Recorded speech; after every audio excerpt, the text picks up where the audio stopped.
Kushubile eMgabadeli Club emva kokuhlulwa ngamalengiso isiphithiphithi. Sanibonani babukele emakhaya njengamanje sisakaza bukhoma lapha estudweni sodumo sithi good morning. Mangibheka lapha abalandeli bethu bayakhala kakhulu bayakhuluma ke njengamanje ngokuthi iqembu loMgabadeli liboze ngamalengiso. Ingabe leli qembu liyawa yini noma kwenzakalani?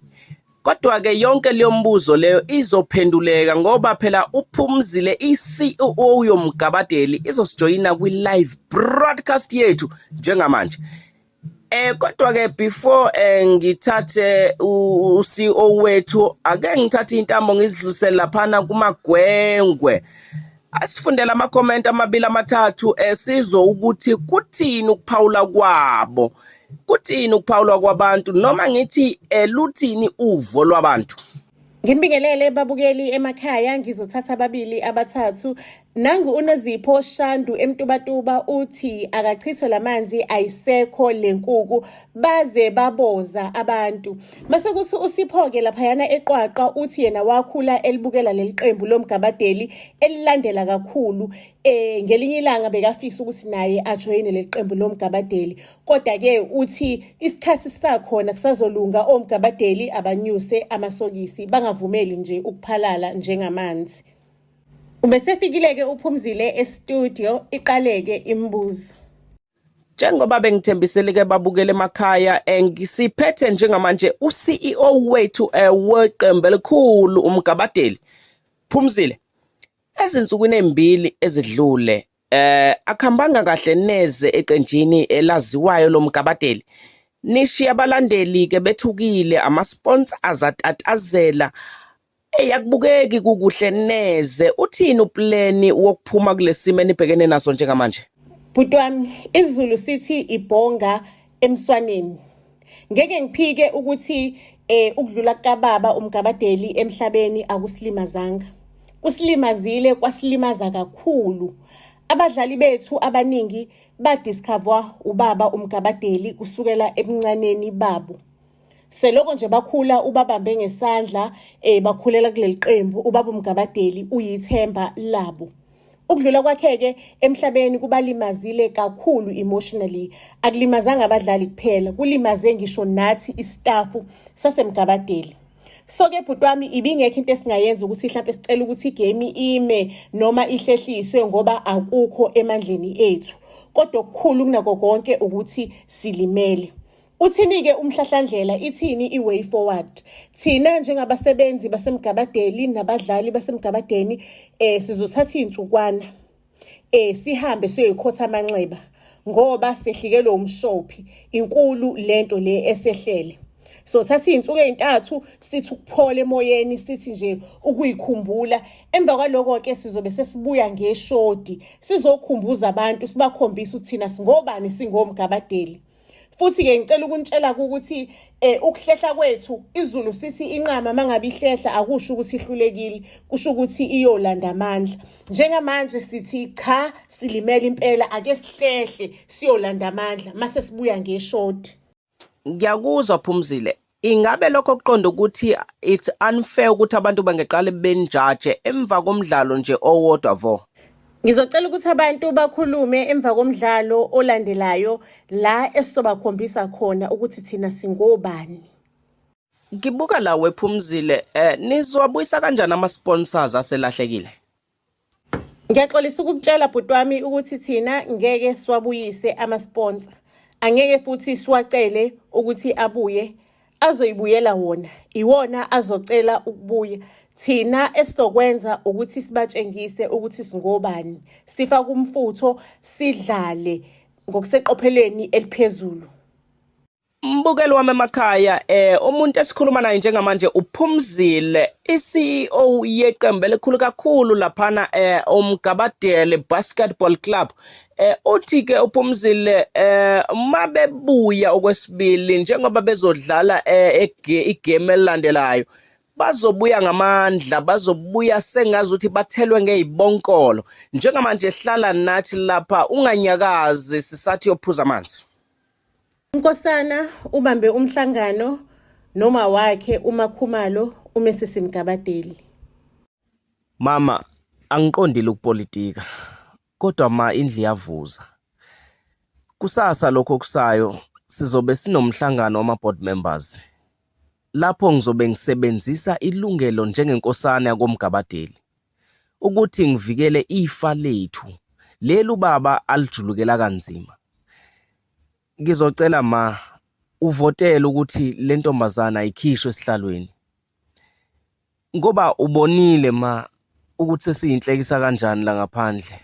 Ama-sponsors asihlamuke wonke ma. Nkosana mntanami, nama ngiyithembi le ntombazane. Angiyithembi nje neze. Inyanga eyodwa nje vo iphethe zawa zavithika zabhidliza izinto.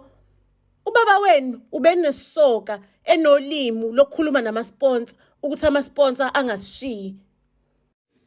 Konke lokhu ma ukuze kulunge kusezandleni zakho ukuthi uvote kanye nami noThuthukani umfowethu ukuthi uPhumzile aphume esihlalweni kungene mina.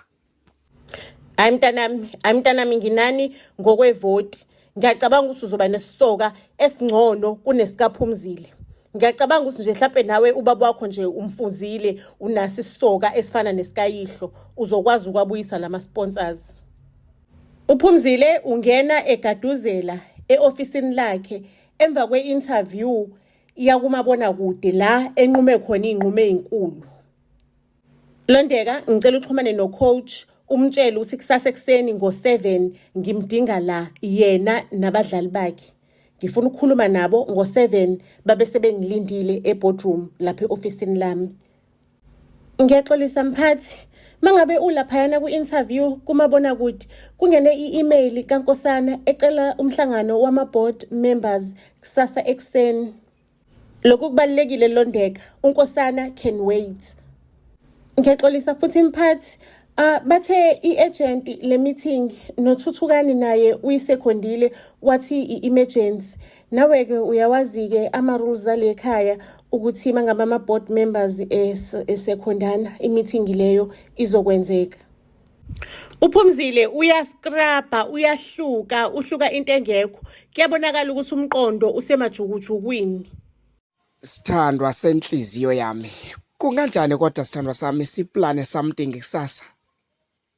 Sithandwa sami, angazi ukuthi ikusasa lami lizoma kanjani ngoba kune-board meeting ebiziwe. Angazi ukuthi ibizelweni. Phumzile, usangithanda nje kodwa sithandwa sami. Yebo ngisakuthanda. Indaba usungasenaso isikhathi sethu. Ngilinda inyanga yonke mina ukuthi ngikwazi ukuba nawe mkama. Wangithembisa. Manje sekuqhamuka kuphi konke lokhu futhi? Ngiyakucela sithandwa sami, ngicela ungibekezelele, ngiyacela bandla, ngicela ungibekezelele izinto zizolunga, ngiyakuthembisa. Ngakusasa ekuseni umndeni wonke ulungiselela i-meeting yama-board members. Ngiyaxolisa mama ukukuphazamisa. Kodwa mama sengiyazi ukuthi uzovotela bani mawufika lapha e-office. Ngicela wazi ke ntombi ukuthi le soft life yakho iphilayo kuyaphela ngayo. Umuzi lo wakho omkhulu nezimoto lezi zakho zikanokusho. Zizoshabalala. Yabona nje if uvotela unkosana ukuthi abe yi-CEO. Ngiyakutshela ma zizophela zonke lezi zinto nazo. Ngobani?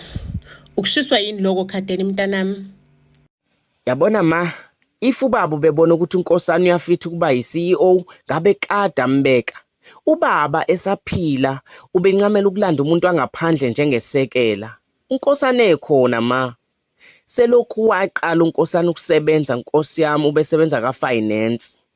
Ngoba phela yonke akayifundele esikoleni leyo nondodana wakho uThuthukani. Okwa HR ke njengamanje ma. Mana cabangisisa ma. Ingabe iyona ke Nkosi yami i-CEO ke lo ifunayo ke ma ene-experience enohlangothi elilodwa. Hayi awukahle ma.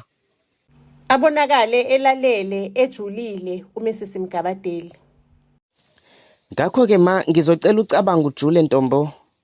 Uno 15 minutes uhlezi lapha emotweni uyemsebenzini. Ukhumbule ma Ikusasa lale nkampani lisezandleni zakho. But ihlulekile nje mntanami le ntombazane. Habe, uhluleke kuphi uphumzile ma? Hayi angadlalwa ngenye ingane. Hey. Uyena yini obedlala egroundini? Amalungiselelo wonke ma enziwe kahle. And futhi kusadlala abadlali bakudala laba abaqashwa ubaba. Umqeqesho ofanayo owaqashwa ubaba. Icabangisise lento ma. Kubukeka lana sengathi abadlali bebeyiplanile yonke lento. Futhi ngiyanithembisa ke mina uphumzile uzoyilungisa yonke lento yabadlali.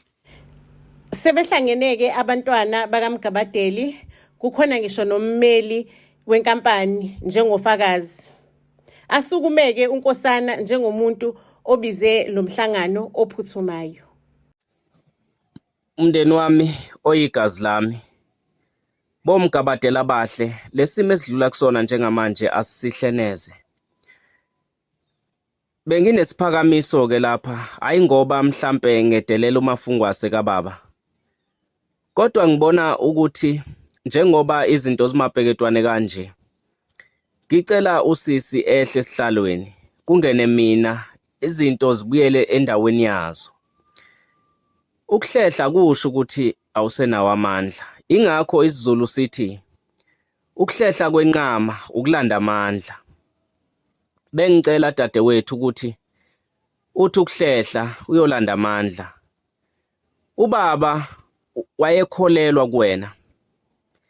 Nathi ngokunjalo dadewethu, ngokwethemba ubaba siyakholelwa kuwe.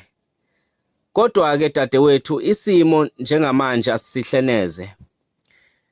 Ngakho ke njengenkosana yakoMgabadeli ngiphoqelekile ukuthatha izinqumo ezinzima. Azikho personally, kodwa ngenzela inkampani eyifa lethu sonke. Agwinya mathe uphumzile ubengakulindele lokhu. Ngakho ke ngithi mndeni wami, mekhona ongisupportayo to vote ukuthi uphumzile ehle esihlalweni sobu CEO, nasi isandla. Washo esesiphakamisile uThuthukani isandla. Hayi ke mndeni wami, senginegunya ke lokuthi ngingasho ngingananazi ukuthi bonke abantu abathi njengamanje uphumzila kehle esihlalweni, ngicela baphakamise izandla. Kuphakamise uThuthukani kuphela isandla kanye naye uNkosana. Aqale manje uNkosana abuyise inhlozi. Mama, mhlamba uzwanga, ngithi bonke abantu abathi uphumzila kahle esihlalweni abaphakamisa izandla. Kuvela necwebe nje umama angamphenduli uNkosana. Okay, njengamanje ngizocela bephakamisa izandla bonke abantu abathi uphumzila kaqhubeka beyi-CEO. Kuphakamise uphumzile, uKaden, uMrs Mgabadeli. Aphume ediniwe uThuthukani egaduzela ungakapheli ngisho nokuphela umhlangano. Efika noma wakhe ngemoto eyodwa kuno driver wenkampani. Wavelane nje wangena kuyibhasi leli elikhulu elithwala abadlali baseMgabadeli. Wadilizisa udriver phansi, wathi akehlike, washaya ukhiye emotweni, washaya yazula imoto. Umhlangano wasala waqhubeka ngaphakathi. Ngiyacabanga dadewethu ukuthi abantu basafisa ukuthi uqhubeke ube yi-CEO. Ngakho ke ngithi nami njengenkosana yakoMgabadeli ngizosupporta leso sinqumo. Uphumzile abize umithingi osheshayo wabadlali no-coach. Ngiyazi ukuthi niyazi ukuthi nginibizeleni la. Baqaleke manje abadlali babakazi ngoba bayabona ukuthi iqhinga labo alisebenzanga. Uphumzile usawu-CEO. Into eniyenzile ayikho yinhle. Ayikho yinhle neze. Ngihlale phansi ngayibuka igame over and over. Ngayicubungula. Ngabona ukuthi yonke lento ade niyenza beniyenza ngebomu. Kodwa ke angesisagxila ke kwi-past, sesogxila kwi-future. Empilweni kunzima ukwamukela ushintsho. Kodwa ngizocela ukuthi ni-understand ukuthi ushintsho selukhona ke manje. Sekuwumina owumphathi waleli qembu. Umuntu onenkinga naloko ngizocela ukuthi asukume njengamanje aphume ahambe. Kodwa umuntu ozohlala kulesikhathi kusho ukuthi-ke uzohlala la alalele wami umthetho.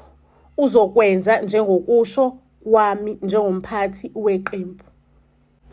Ngizobuza umbuzo ukuthi wonke umuntu la uyimisele ukusebenzisana naleli qembu, uzosebenzisana naleli qembu na? Bavume bonke-ke abadlali ukuthi bazimisele. Ngakho-ke madoda, nansi into ekhona. Kuze umqeqeshi omusha osuka le phesheya kwey'lwandle eStar Basketball Club, uClive. Uyena-ke osezoba ucoach omusha waleli qembu. Ngizoninikeza ithuba elilodwa nje vo lomdlalo ozayo ukuthi shape in or shape out. Okubuhlungu-ke madoda ukuthi alisekho iqembu elinganithatha nina emva kokuboza lokho enakuboza.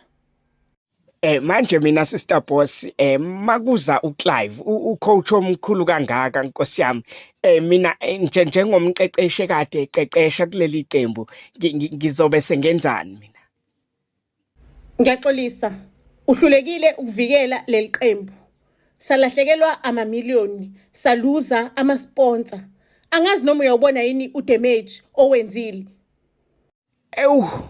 Umuntu waze walifela kuba edlala abantu abaseyikhundleni eziphezulu bemcela ukuthi agange. Bheka manje, umuntu usesele necala yedwa. Nkosi yami. Uwagadeka amagama akho ngoba inkampani ingakufakela icala ngokukhuluma into ongayazi, into ongenayo ubufakazi bayo. Ufiyense kaPhumzile uSky ubeselungise itafula walideka kahle kwaba nje into romantic. Eloke elungu elinde uPhumzile. Useloke ebheka isikhathi kodwa dololo uPhumzile. Ebona nje ukuthi uPhumzile akaqhamuki, umoya wakhe waphuka, walimala, waze wahamba wayoyiphosa embhedeni ephoxekile. uPhumzile ufika nje endlini ulwandle lugcwele. Umyeni wakhe wavelane waflathela wabheka le. Angisafuni ngisho nje nokukhuluma. Phela umuntu akasabona kuleli relationship. Ngizokulingisa konke sithando sami lokhu. Ngicela ithuba nje, ngicela ithutshana dali. Njalo nje wena, ithuba. Ngicela ithuba. Ayi ngathi ngeke ngize ngiyimele le. Ngosuku olulandelayo ehhovisi unkosana uhamba emaphasejini uyagqigqizela ulibhekise ehhovisi likaPhumzile. Dadewethu, wazi kamhlophe ukuthi isimo sezimali asikho kahle neze. Silahlekelwe iwona wonke ama-sponsors. Sizomkhokhela ngani-ke lo uClive lo wena osumfaka ebhanweni ukuthi azoba umqeqeshi wala? Mengikhumbula kahle mfethu, ngaba sikho kulona lonke loluthuthuva. Ngaba sikho kuyona yonke lenyakanyaka. Ngaba ama-sponsor akhona, ngaba silahlekelwanga ama-millions. Mfowethu uwena ocreate yonke lenxushunxushu, wangihamba ngemuva ngoba nje ufuna ukuzoba uCEO waleli qembu. Wavelana nje wabeka ezakhe imfuno phambili, wakhohlwa ngodamage owenzayo kulona leli qembu. Nayi mhlola bo. Uyangisola dadewethu? Uyangisola mafungwase? Emva kokusupport okungaka?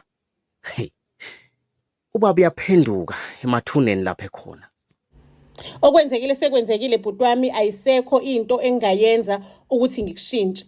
Okukhona manje ukuthi ngilungise isithunzi sethu lesesincane esisasele. Wafika-ke uClive ukuthi azoba umqeqeshi wamagabadeli. Kwase kuyinto-ke ekhulunywayo kuma-channel ama-basketball channel. Kuyinto nje ekhulunywayo wonke ama-channel ama-sports kukhulunywa nje ngalo daba ukuthi uPhumzile ubengalandelekile ukuthi angathatha i-move ebold kanje.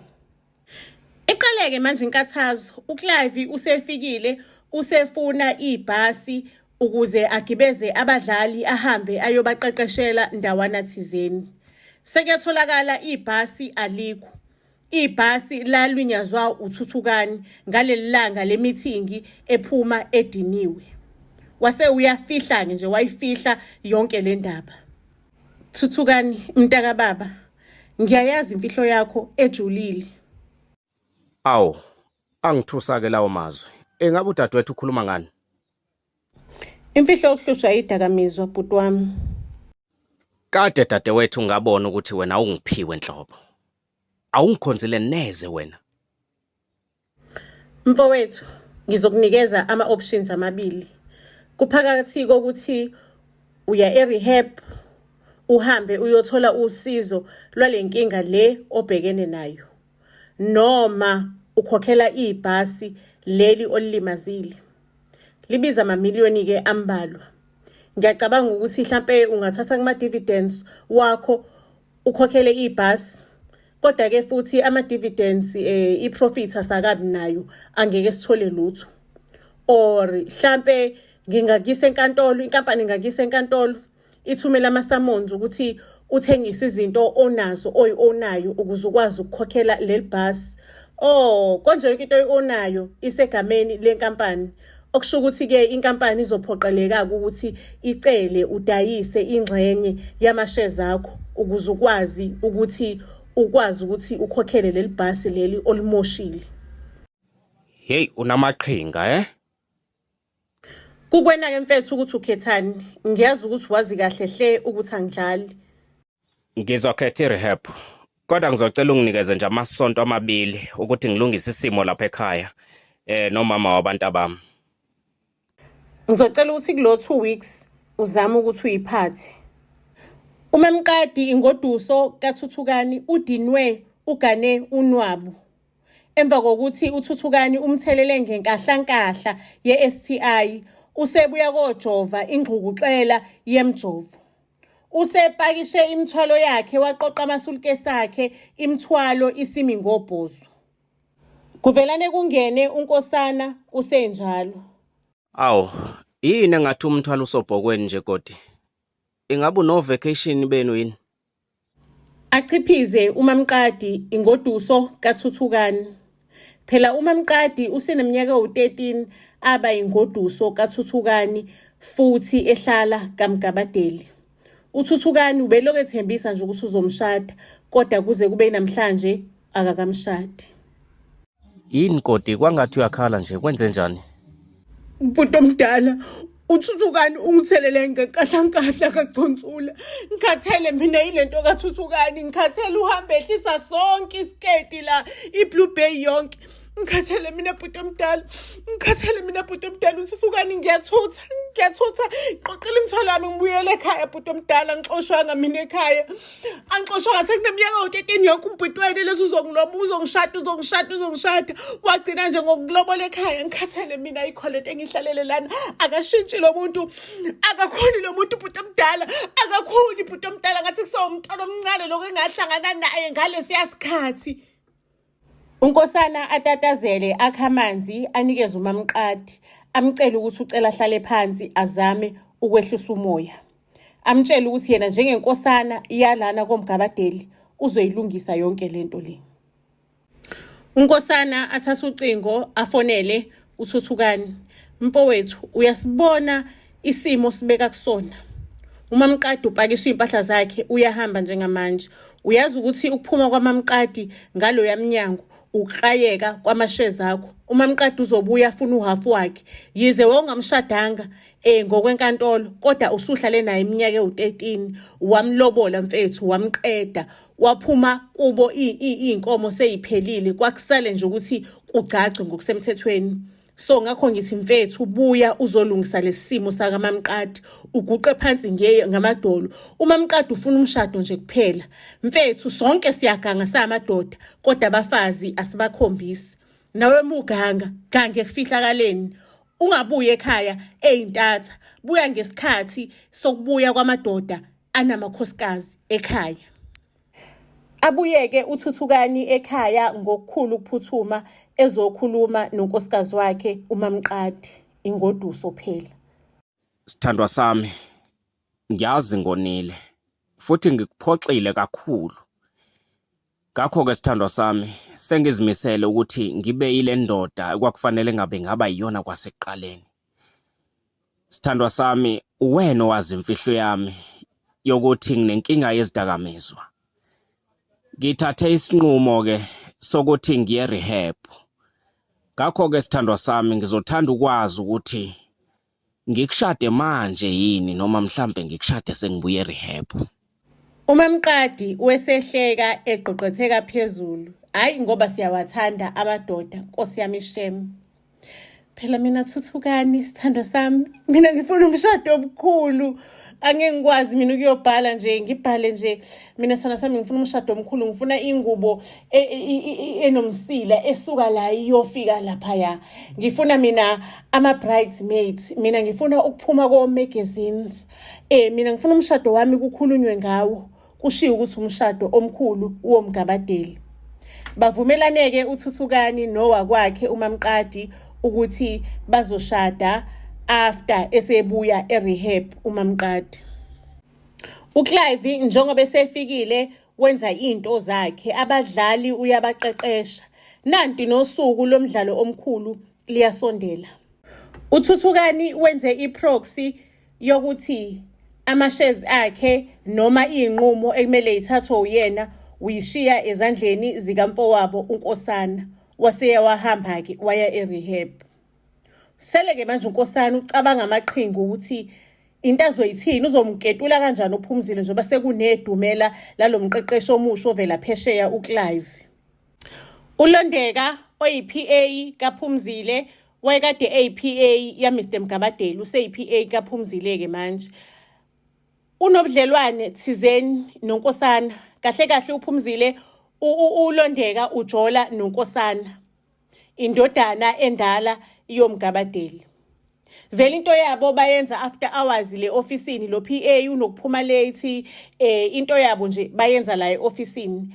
uNkosana umthembisa ukuthi once waba yi-CEO uzomshada amenze unkosikazi wesibili. Ucela nje into yabo bayigcine i-private up until azabe u-CEO esenamandla ukuthi angenza nanoma yini.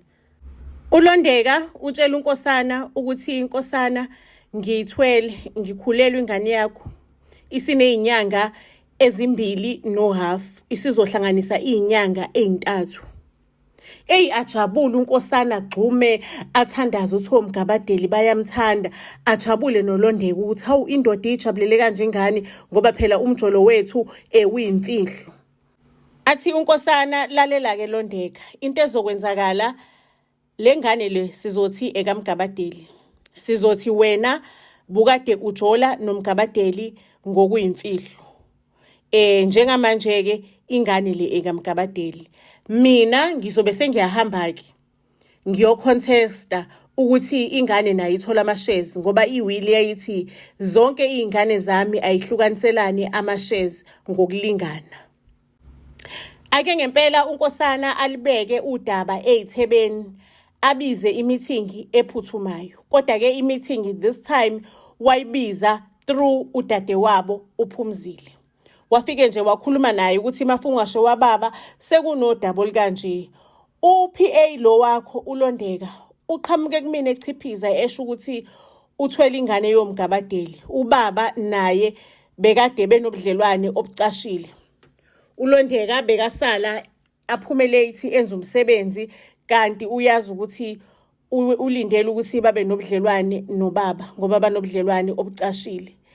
Ungangibuzi ukuthi bebetholakala nini bendawonye ngoba bakaze babonakale bephuma ndawonye baye emahhotela. Into yabo kuthiwa yonke into biyiphelela la e-ofisini after hours. uPhumzile njenge-CEO yomgabadeli athi inkinga bhuti wami ayikho ngisho nencane mangabe kunjalo. Mangabe ukuthi phela isibusiso lesi umgabadeli asishiyela sona emhlabeni, usana lakho lincane thina solamukela.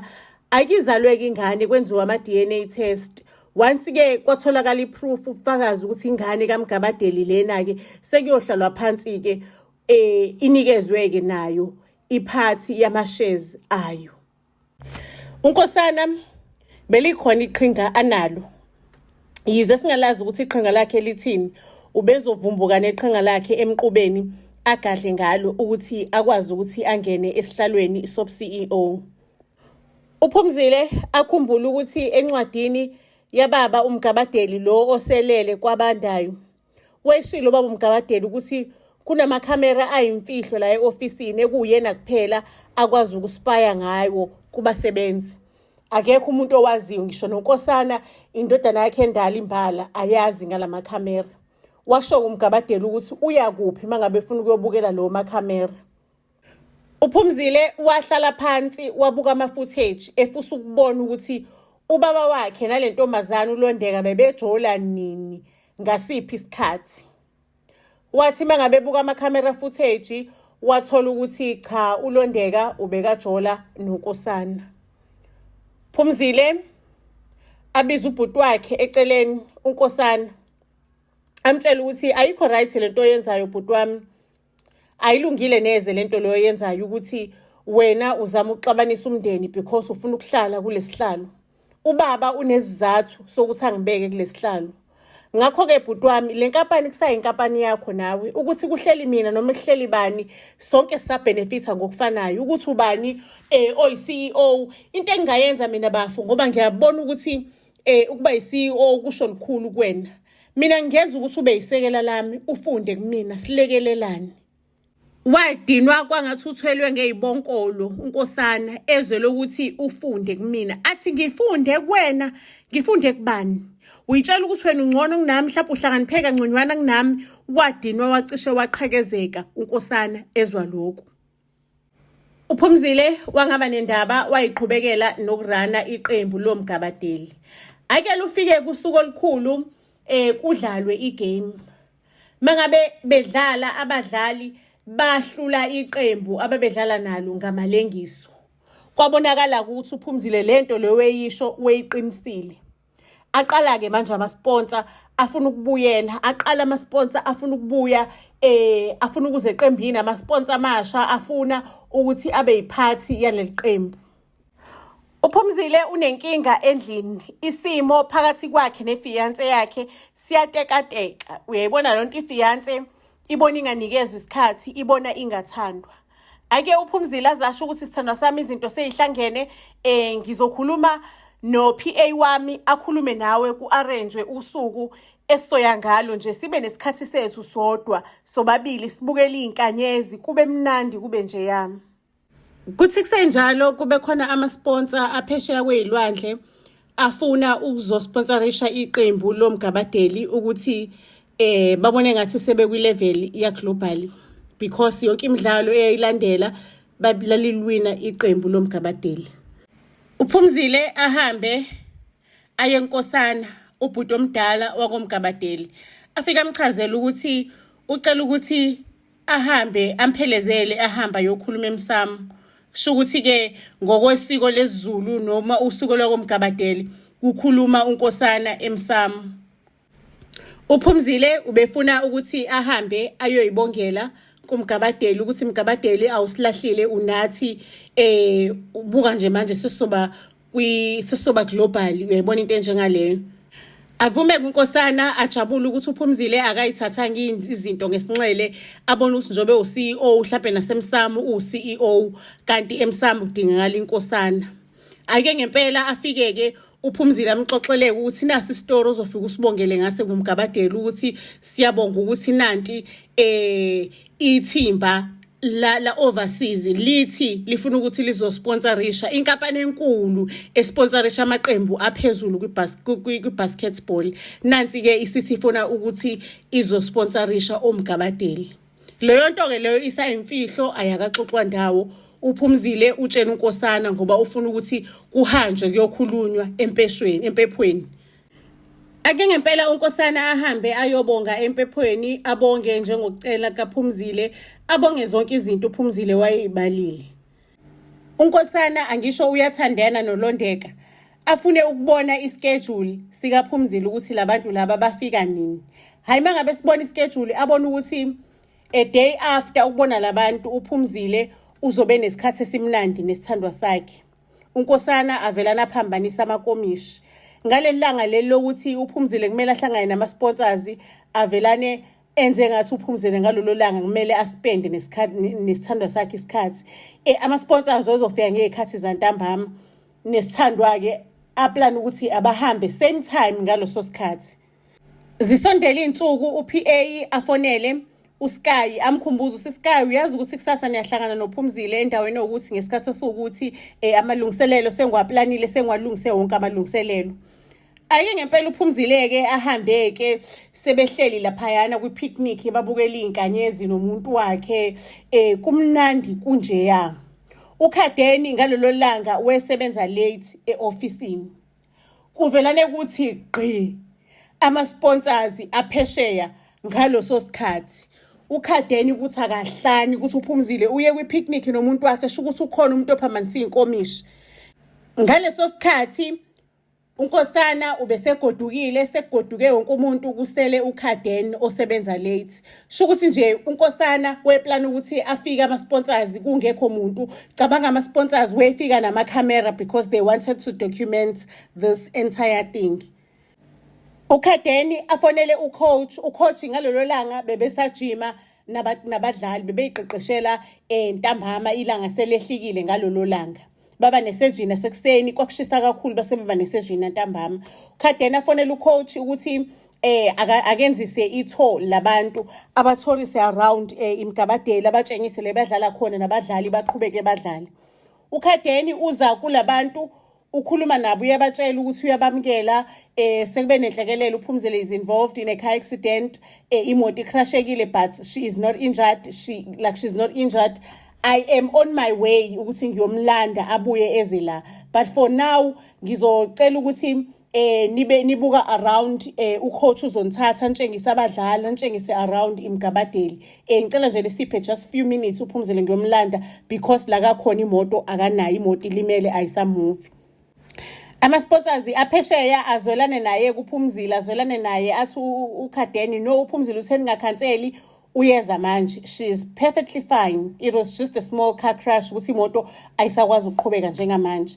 uKhadeni mesuka lapho afonela iboyfriend yakhe ukuthi i-boyfriend yakhe ine-catering ukuthi ayihlanganise snack or something or ithenge oma-ribs ithenge igijime ize nama-champagne ize nezinto ey'bizayo ey'khala kahle izofaka i-invoice mase izoseva labantu because bekune-catering nani elungisiwe for the following day ukuthi kwamukelwe labantu kahle ngendlela emnandi.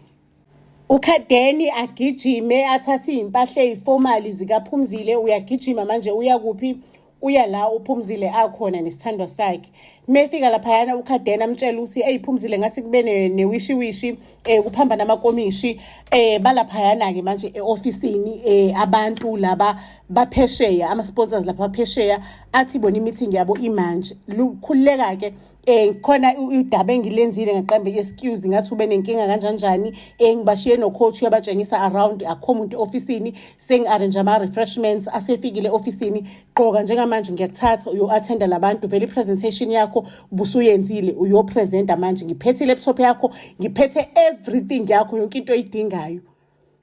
uSky athi Phumzile wasukuma la wagqoka wahamba wangishiya la kuyobe kusho ukuthi kuphelile phakathi kwami nawe umshado usukhanseliwe umshado angeke usaba khona. uKhadeni walisave usuku ngoba uPhumzile wakwazi ukuthi afike a-attende ama-investors aphesheya. Ngempela kama-investors aphesheya a-investor iqembu loMgabadeli lakhula laze laba yiqembu eli-global. Remember ukuthi igama loMgabadeli iMgabadeli Global Basketball Club. uThuthukani esebuyile e-rehab yena wabe engasabi interested ekulwiseni uPhumzile washo ukuthi uyawabona amagalelo adlalwa uPhumzile yena bengangeka kwazi ukuthi abe nesibindi esinjengalesi ukuthi izinto intengatenga ulethe umuntu ohola amaholo angangamaholo ethu sonke sihlanganisiwe masuwa multiplier kawu2 bengayakwazi ukuthatha i-move ebold kanjalo. Washo nje wathi uPhumzile like she is made for this business. Mfowethu uNkosana mangabe kuukuthi nawe ngelinye ilanga uyafisa ukuliphatha liqembu kuyomela usondele kuPhumzile uncele umbele lapha kuPhumzile ufunde ukuthi kwenziwa kanjani izinto kucatshangwa kanjani kustrategizwa kanjani. uNkosana yena akavumelananga nento eyayisho uThuthukani. Phumzile wabuya waza kuNkosana mntaka baba lesikhundla engikusona akusise sami lesikhundla akufanelanga akumelanga engabe kwabe esami kwaseqaleni kwakumele ngabe kwaba isikhundla sakho Lesi sigaba mfethu esesikusona sesisigabeni esiphezulu kakhulu njengomgabadeli Global Basketball Club.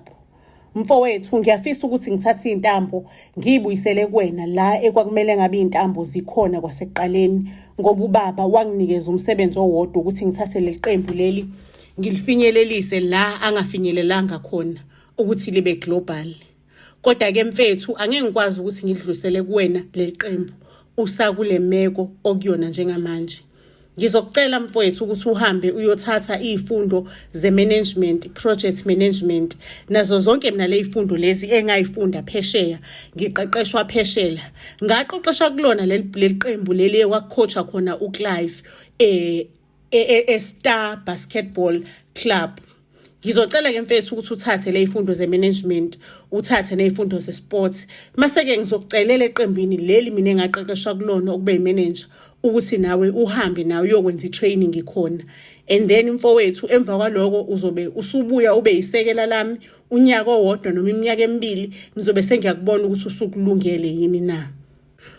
Once ngabona ukuthi usukulungele mfowethu, ngiyobeke iy'ntambo sengiyibuyisela la ekwakumele ngabe zayihleli khona kwasekuqaleni, ngoba mfowethu mina angifisi ukuhlukanisa umndeni. Okwami ukuthi umndeni ngiwuhlanganise ngiwakhe ube imbumba, ngoba umgabadeli ekwakheni kwakhe lo msebenzi noma ekuqaleni kwakhe leli qembu wefisa ukuthi iy'ngane zakhe kube yizona ezilithathayo leli qembu leli ziliphakamise zilise phezulu. Angeke-ke mfethu ngikuthumele wedwa, ngizokuthumela naye umfowethu uThuthukani ukuthi nihambe, ukuze mangabe kuwukuthi sibambe leli qembu sonke sinaso iskill se-management, sibambisane siyingane zandawonye. Kodwa mfethu, your birthright izobuyela kuwena. UNkosana kwakuthi akikize njengomfazi agiye. Ake uNkosana wahamba-ke ngempela wayozenza ley'fundo ezasuggestwe uPhumzile, wahamba futhi wayokwenza i-training eqembini likaphesheya. Waseyabuya-ke emva kweminyaka emibili wesekulungele ukuthi angaliphatha iqembu lamagabadeli. Kodwa-ke uPhumzile weliphethe naye uNkosana iqembu kanye noThuthukani naye uKhadeni, kubanjisenwe sekuyi-family business naye khona, because vele yena wedalwe nje ewumphathi kusukela kwasekuqaleni. Buzz SA to all social media platforms. Ngizosibeka lapho-ke isitori sethu sanamhlanje. Family, ningakhohlwa ukuthi nisifollowishe to all social media platforms, ni-like, ni-comment, ni-share le content yethu. Buzz SA to all social media platforms. Siyanithanda kakhulu.